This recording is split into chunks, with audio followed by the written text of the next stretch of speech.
Ini reliefnya ini di mana posisinya? Kalau nggak salah sekarang di musim Jakarta. Di Museum Nasional. Musim Nasional.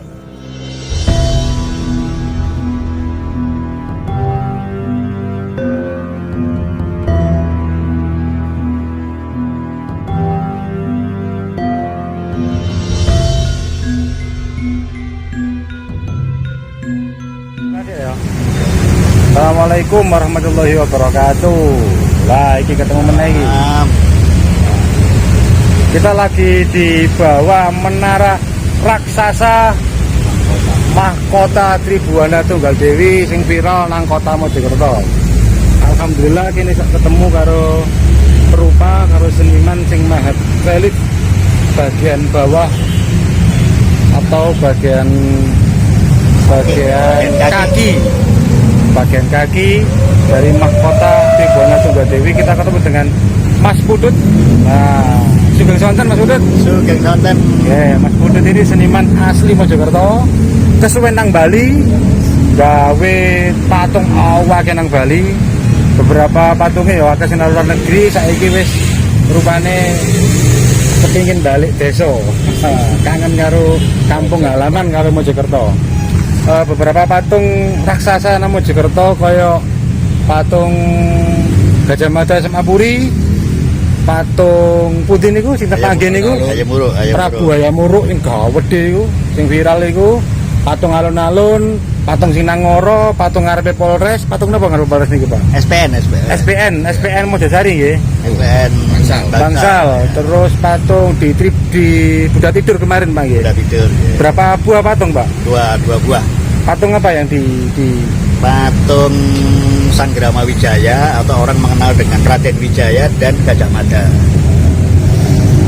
Yang di Polres Kota ada salah satu anggota mematung salah satu anggota yang gugur ketika melaksanakan tugas mengejar pelanggar COVID kalau nggak salah. Almarhumnya siapa Pak?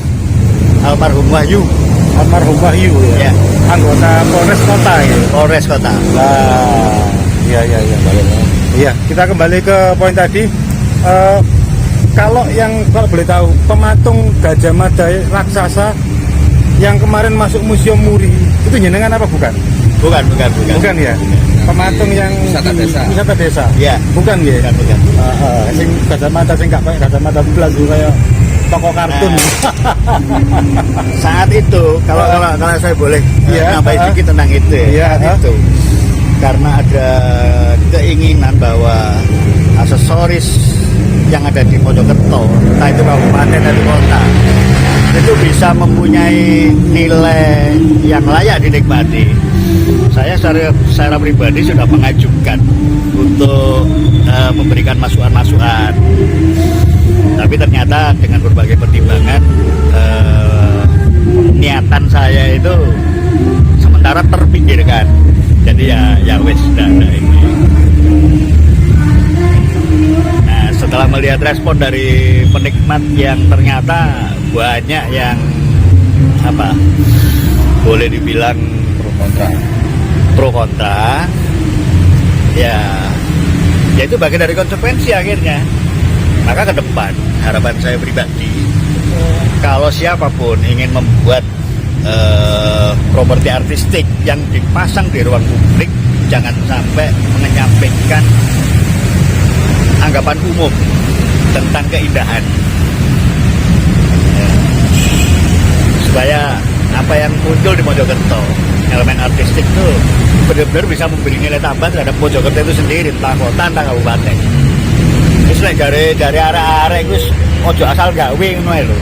Pak Pudut gini, kalau hanya sekedar konsultasi jenengan tentang desain, tentang kalau ada saudara-saudara kita yang membutuhkan desain atau membutuhkan bangunan-bangunan artistik ke Mojopahitan, jenengan itu free apa gratis Pak? Soyap tau wis. Free Pak ya? Free plus gratis, tapi ono syarat tambahan. Ojo lali cepakno kopi sak cengkir, rokok sak bungkus titik. Kembali ke topik, kita tadi berada di bawah menara yang sempat viral, menara Tribuana Tunggal Dewi, mahkota Tribuana Tunggal Dewi. Bisa dijelaskan Pak, per relief ini gimana Pak? Pak Pudut, monggo. Yang ini seperti apa Pak?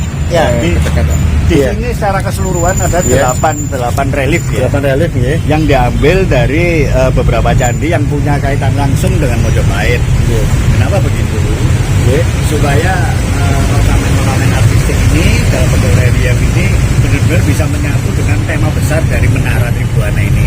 Karena Menara Tribuana ini kan Mojopahit ya, nama Tribuana Tunggadewi. Nah, ini diambil dari beberapa candi yang punya kaitan dengan Mojopahit. Ada 8 panel. Untuk yang ini saya ambil dari Candi Penataran. Penataran mengisahkan tentang putri kerajaan yang sedang bercengkrama di taman. Nah, selain itu, saya juga ingin menonjolkan, siapa tahu ini bisa menjadi tambahan wawasan bagi teman-teman pelaku seni rupa atau pelaku-pelaku seni yang lain ya, bahwa Mojopahit itu punya karakter ornamen sulur. Nah, seperti ini. Ini. Sulur ini. Ya, ini. Ini ornamen klasik Mojopahit. Dan ini saya tidak mau tak antik sendiri, tidak berubah. Saya copy paste full dari yang ada di candi. Berarti ini memindahkan Ya. memindahkan objek relief yang ada di candi mana tadi Pak? Penataran Dipindah ke sini. Ya. Iya. Jadi ini penegasannya untuk tema ini adalah tentang busana dan apa relief sulur ini Pak ya. Relief sulur ya. Relief sulur. Ini bisa digawe bolo-bolo pengrajin batik rek. Bolo-bolo penari iska Ya. ini iki. Putri Mojopahit dia. Tapi ini masih kurang lengkap dikit ini, kayak aksesorisnya, kalung-kalungnya belum, nanti menyusul gelang-gelangnya juga ada. Untuk aksesoris belum tadi Pak ya? Belum, karena ini masih dalam proses. Masih dalam proses. Ya. Aksesoris pendukungnya belum, termasuk ornamen gelang, kalung, ya. dan lain-lain belum diselesaikan sama Mr. Foto. Bergeser ke relief berikutnya Mas.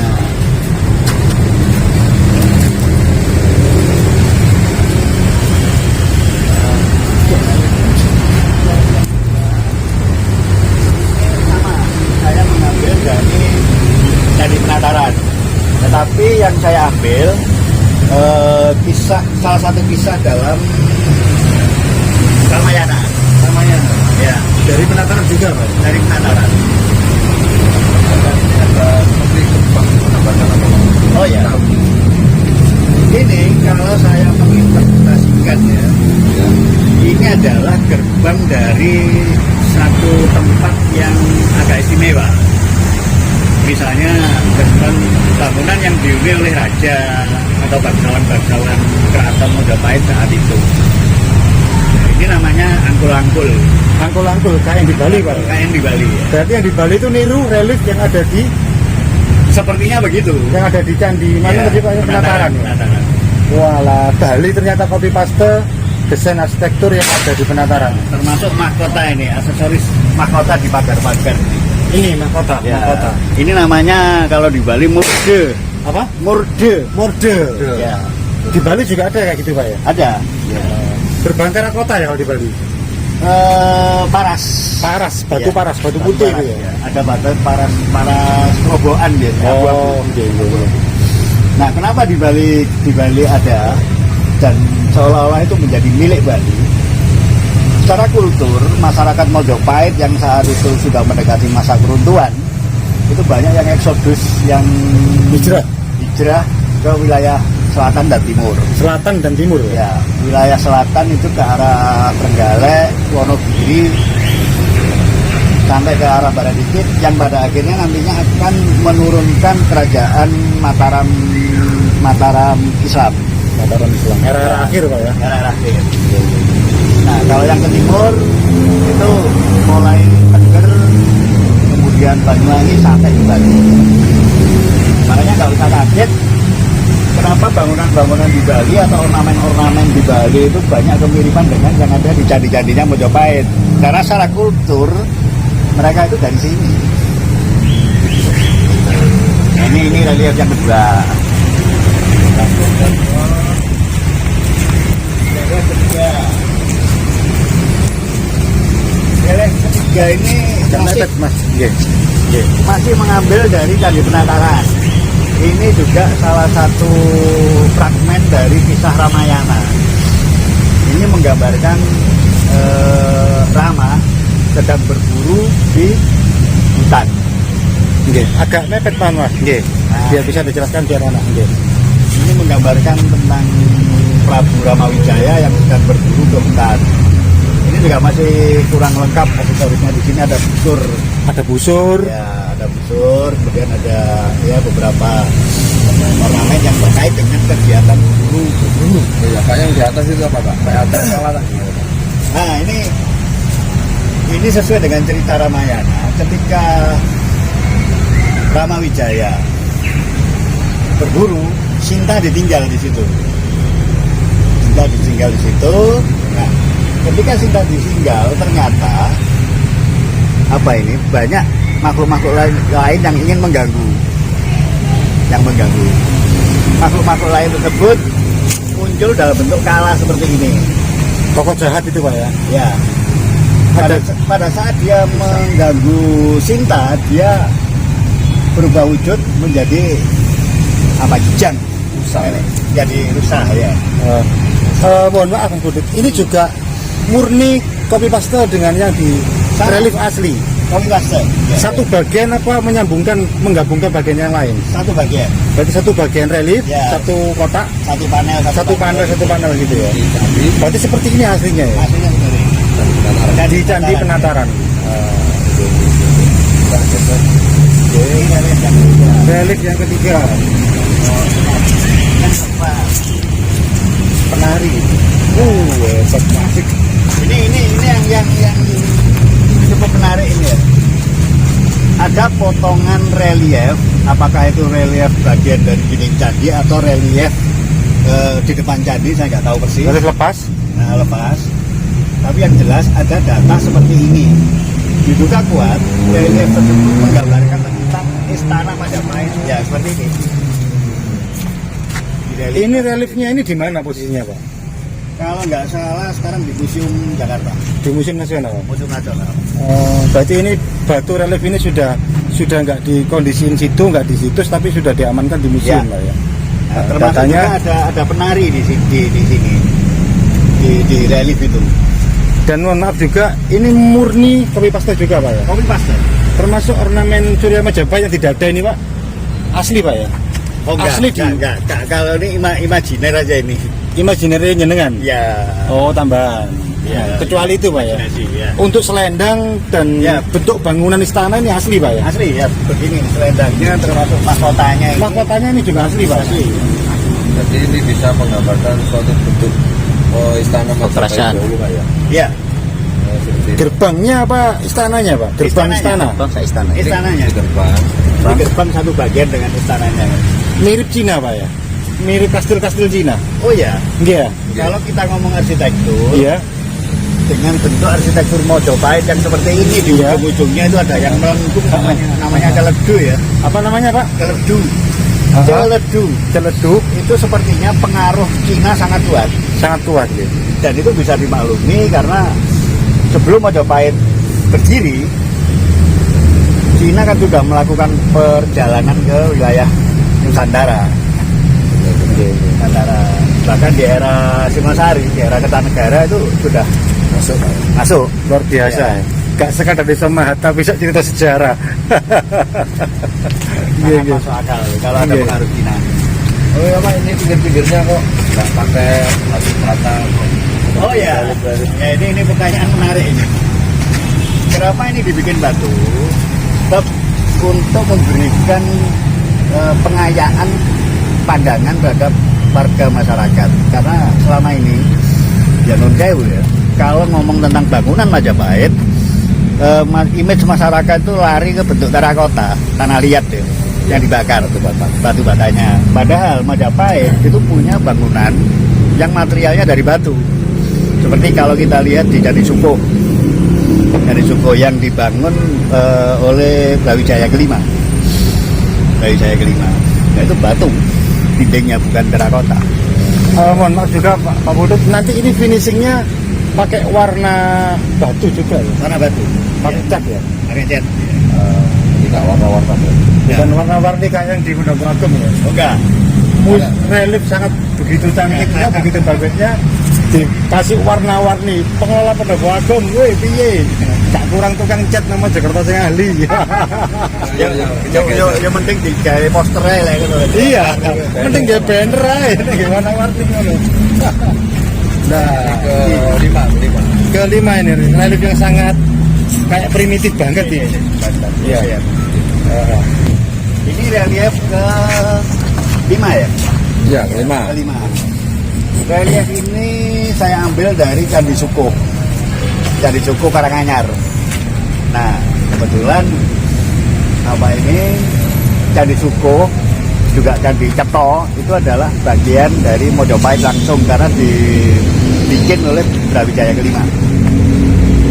Nah, relief yang saya aplikasikan di sini ini menggambarkan tentang pandai besi, pembuatan barang-barang dari besi termasuk senjata, ada keris, dan di sini nanti ada lagi yang belum saya munculkan jenis-jenis senjatanya.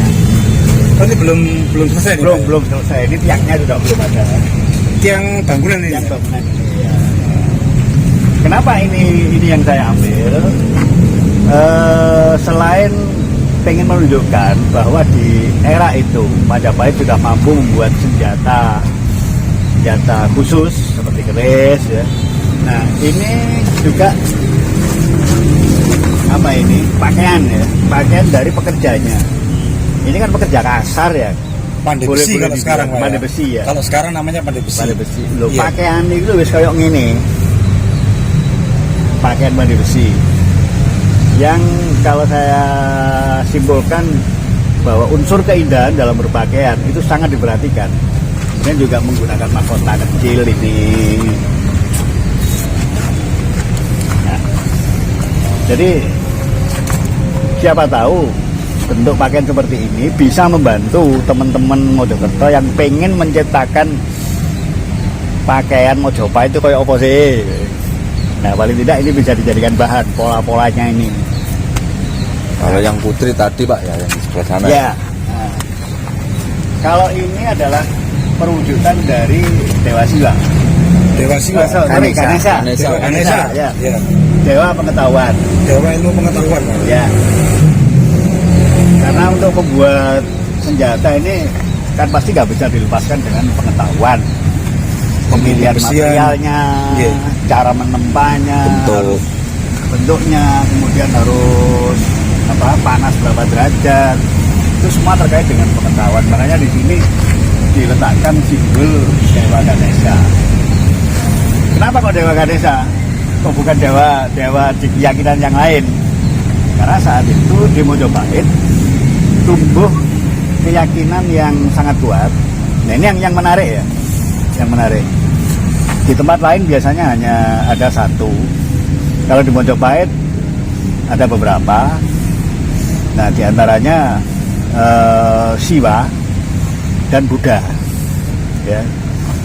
Dan menariknya lagi, justru di Mojopahit lah dua keyakinan ini, Siwa dan Buddha ini bisa disatukan menjadi yang namanya Kasogatan.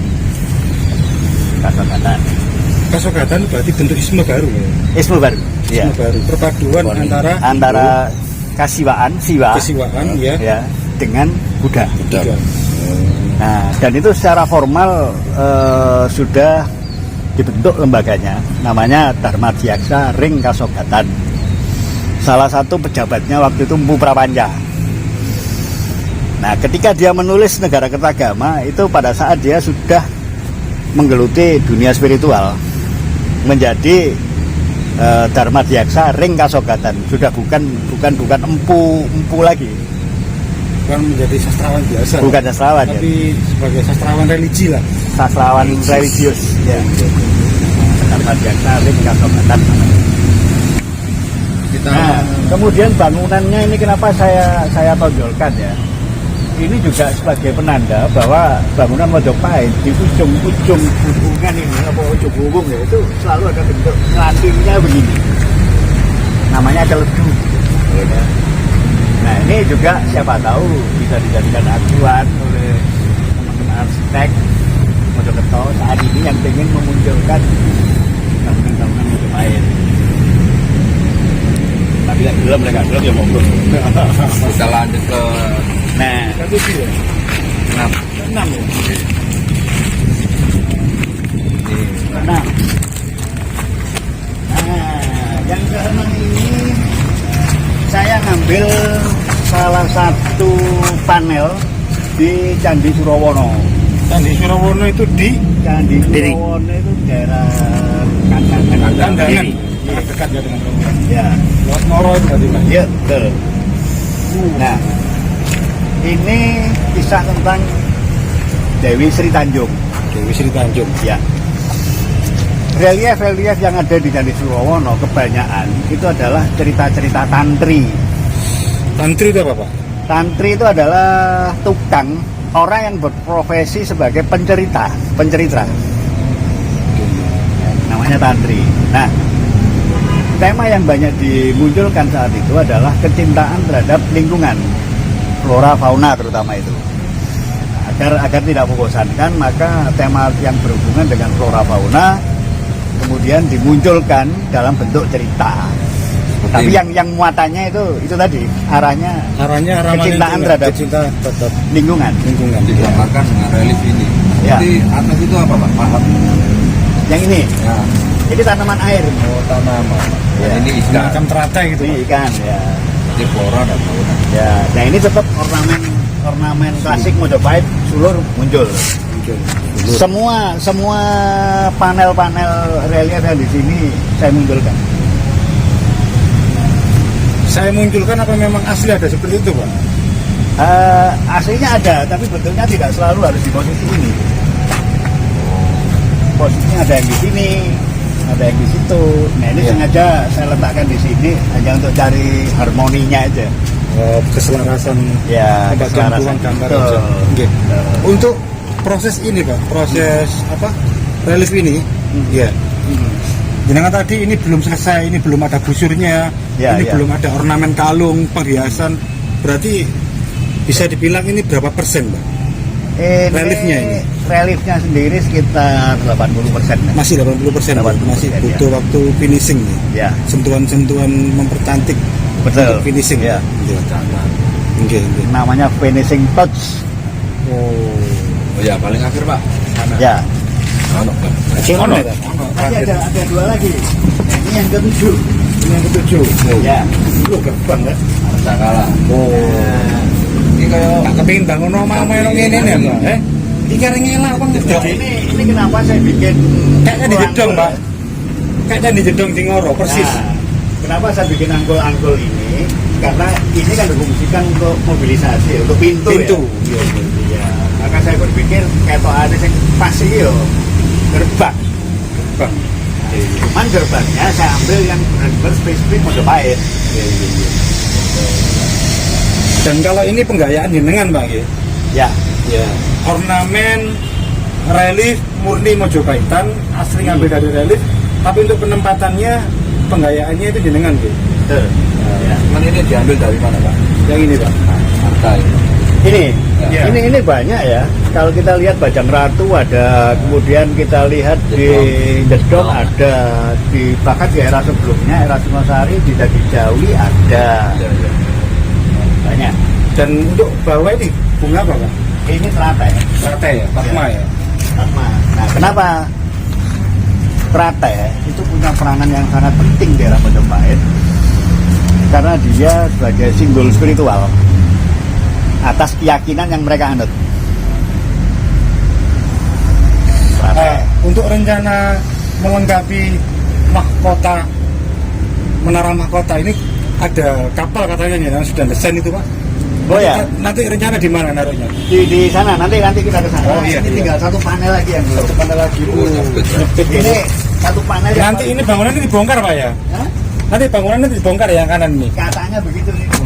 Katanya nanti dibongkar. Siap. Masih ya. Tidak ada rekam. Oh. Katanya dibongkar itu.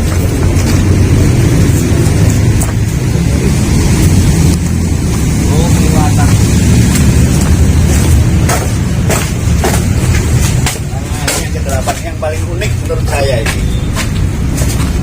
Ini saya mengambil dari Candi Sukuh, Garuda Candi Sukuh.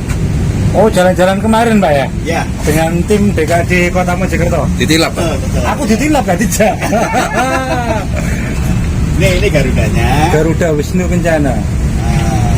Ya bisa jadi ada kaitan dengan itu ya. Tapi ini lebih maju lagi. Kalau Garuda Wisnu Kencana itu kan abad ke-8. Iya. Oh sorry, abad ke-11.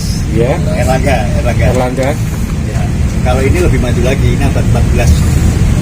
Dibangun abad 14. Ya. Era Raja Brawijaya Brawijaya 5 ya, akhir Pak ya. Ya. Kopi paste ini Pak ya. Ya. Kopi mas. Ini Babakan murni copy paste dengan relief yang ada di candi. Jadi Sukuh. Sukuh, bukan Sama juga ini Pak ya. Sama ya. Nah ini untuk penjelasannya Pak? penjelasannya. Garuda ini adalah tunggangan dari Dewa Wisnu. Ya. Tunggangan Dewa Wisnu. Sebenarnya dia dewa juga sih. Dewa juga. Nah, dia punya kekuatan yang luar biasa. Sekaligus Garuda ini sebagai penguasa angkasa. Nah, dia di dalam membentuk atau mewujudkan sebuah kekuatan yang universal, dia kemudian merangkul penguasa tanah, penguasa Daratan, lautan. amfibi ini Pak ya. kura-kura. Kura-kura amfibi ya. Kura-kura ini sebagai simbol dari penguasa Lautan. Air. Bumi. Penguasa bumi. Bumi. Kalau penguasa air itu Baruna. Baruna, Dewa Baruna. Kaca Pak. Baruna itu nanti yang akan dipasang di moncong kapal Majapahit nanti. Oh iya iya. Nah, gajah ini adalah simbolisasi dari kekuatan. Kekuatan. Ya, maka kalau kekuatan angkasa dan kekuatan bumi disatukan, muncul kekuatan yang luar biasa. Jadi orang dahulu itu pelulur kita itu menampilkan pesan-pesannya itu malah simbol-simbol kayak gini Pak. Betul.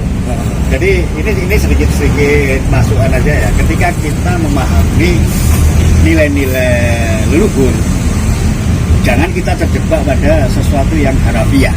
Kalau kita membacanya harafiah, nggak akan ketemu.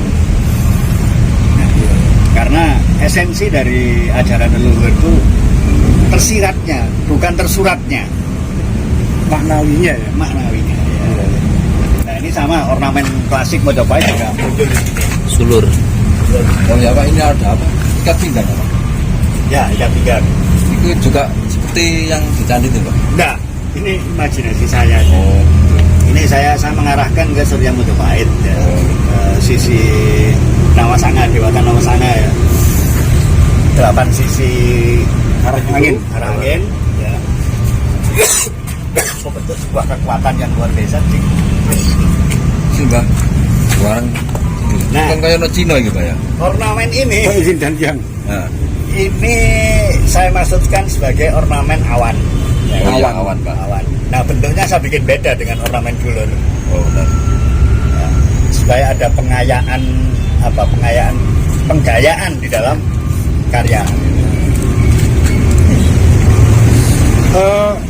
berapa waktu Pak untuk membuat 8 panel ini Pak?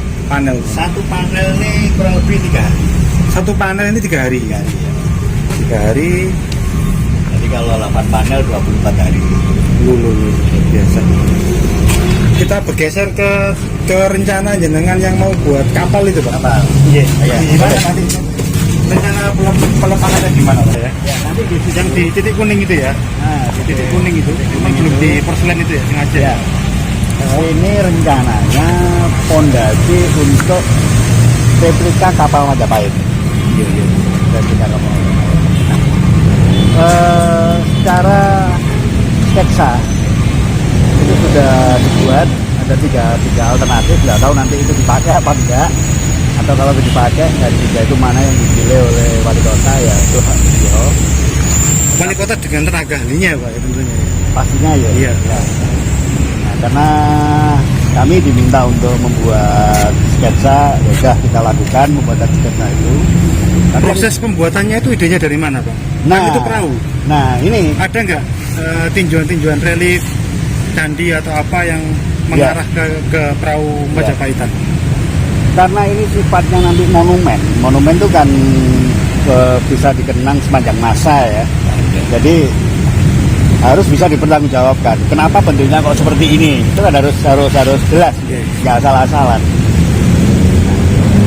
Ini yang cukup menarik karena untuk mendapatkan data-data tentang kapal Mojopahit secara visual itu tidak ada. Kalau toh ada hanya satu di Candi Penataran, itu pun juga sudah rusak, nggak jelas. Nah, maka saya mendasarkan pada data-data yang saya peroleh, data-data berupa data-data tulisan ya. Data-data yang saya dapatkan mulai abad 8 sampai abad 16. Ya, data-data itu saya peroleh lewat diskusi dengan teman, baca buku, kemudian melakukan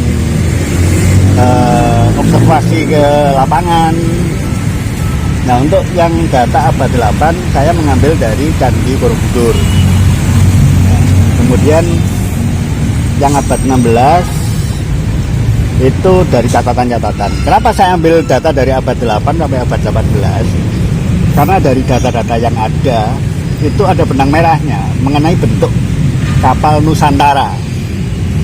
Jadi kalau rentang waktunya abad 8 sampai abad 16, Mojopahit kan ada di tengah-tengah itu. Tidak menutup kemungkinan kapal Mojopahit itu kriterianya seperti yang ada di data-data itu. Apa kriteria yang utama atau yang menjadi benang merah dari abad 8 sampai abad 16? Satu, bentuk buritan dan bentuk haluan. Jadi bentuk bagian belakang kapal dan depan kapal itu membentuk bangun V, double ended. Ya, jadi bukan depannya lancip terus belakangnya kepotong, ini enggak.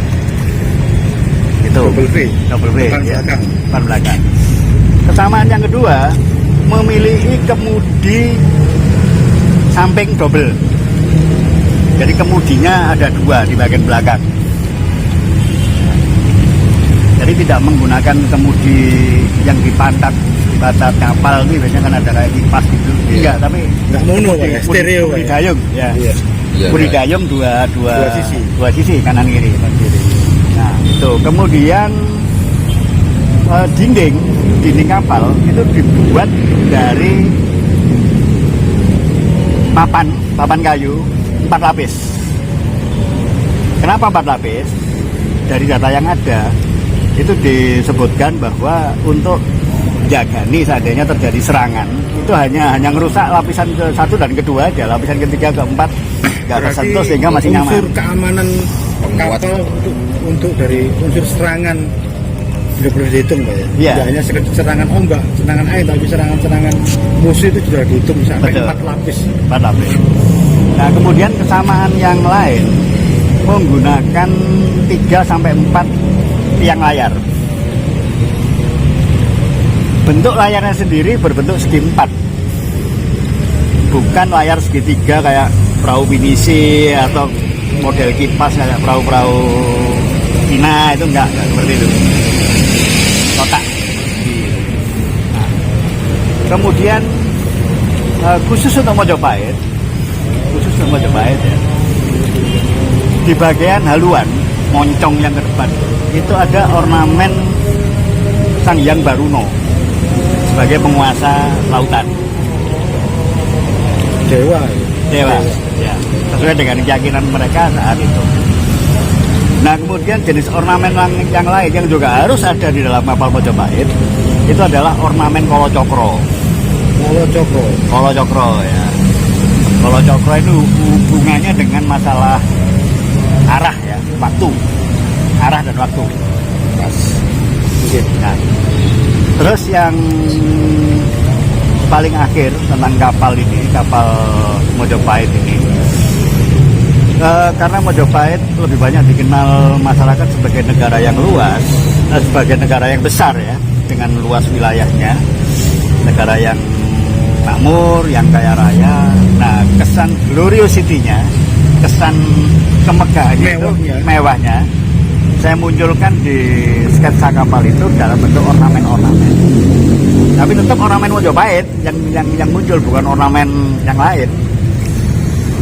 Gitu.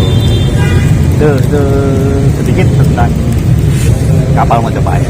Kita tunggu hasilnya nanti. Ya, mudah-mudahan segala direalisasi sama Pemkot Mojokerto. Dan ini api ini ya, sampai adres nang kene kita tadi di sini. Terus background naik selfie yang kapal ala Mojopahit.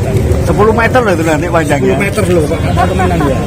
Bukan miniatur tapi ya kapal ya. Memang kapal. Ya, jadi leboni bang. Iya. Nah ini satu lagi ya, yang mungkin juga masyarakat perlu tahu bahwa untuk armada kapal Nusantara mulai abad 3 malahan itu dikenal dengan kali atau kata jung sebagai sebutan untuk kapal. Jung itu artinya kapal. Jung itu kata yang menunjuk pada kapal. Jadi jung itu asli kosakata Jawa. Itu misalnya disebut dalam catatan Rahib Odoriko. Kemudian disebut juga oleh catatan Ibnu Battuta. Abad 14. Ibnu Battuta. Profesional Islam. Iya. Ya dari Persia itu. Nah, kemudian lagi yang lebih mencengangkan saat itu ya, ternyata kapal-kapal yang menguasai wilayah Malaka.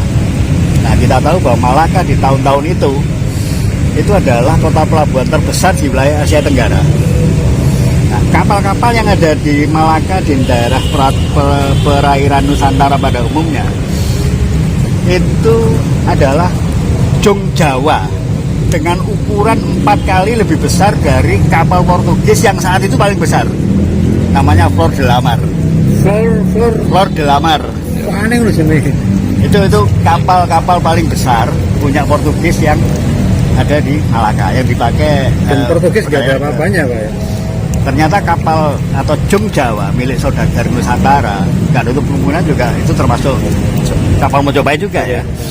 Besarnya itu 4 kali dari Flor de la Mar. Nah, Flor de la Mar ini ukuran panjangnya 32 meter. 4 kalinya berarti Ya, 130-an meter. Lapangan bola Pak. Iya, lapangan bal-balan ya, satu lapangan bola. Flor de la Mar ini lebarnya 8 meter. 8 meter. Iya. Nah, berarti kalau jung Nusantara 4 kalinya 32 meter. Itu. Kita geser ke relik lagi, udah Ya. masing. Siap. Nah, ini yang di atas ini adalah menara Sri Buana Tunggadewi, menara mahkota Sri Buana Tunggadewi. Kita satu keberuntungan, kehormatan bisa ketemu dengan seniman asli Mojokerto, Mas Putut, monggo Mas Putut untuk pesan-pesannya dengan Untuk generasi untuk yang melihat channel kita ini. Oh ya. Nggih, terkait dengan budaya kearifan lokal Mojokerto, Ya. khususnya Mojokerto kota, karena kita berada di wilayah Pemkot Mojokerto. Nggih. Jadi untuk saudara-saudara saya, saudara-saudara kita semua ya, yang ada di Mojokerto, apabila ingin melihat lebih jauh tentang opo sih Mojopahit itu, nggak usah jauh-jauh. Pemkot sudah menyiapkan satu wahana, di mana di dalam wahana itu juga sudah disediakan beberapa ornamen yang mengisahkan tentang Mojopahit. Nah, mudah-mudahan dengan adanya ornamen-ornamen Mojopahit ini, Mojokerto Kota benar-benar bisa melaksanakan Spirit of Mojopahit seperti yang digaungkan oleh Ibu Wali Kota kita. Dan itu bukan hanya sekedar jargon aja, tapi syukur-syukur bisa menjadi tata nilai masyarakat. Tata nilai. Tata nilai. masyarakat. Oke. Ini masih berapa persen? Kita tunggu episode selanjutnya ketika Mr. Putut melakukan finishing. Moga-moga lancar proyek ini.